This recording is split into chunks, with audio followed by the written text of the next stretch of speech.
Knjaževac je izuzetna destinacija Evrope. Kada dođete u Knjaževac, obavezno posetite Staru planinu, Rgošku banjicu, Savičajni muzej, kuću Ace Stanojevića i Arheoetno park u Ravni.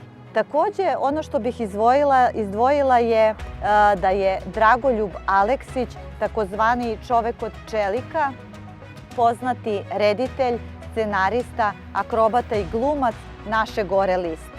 On je iz sela Vina i svoje detinjstvo proveo je upravo u Vini u opštini Knjaževac. Stara planina nije lepa samo zimi.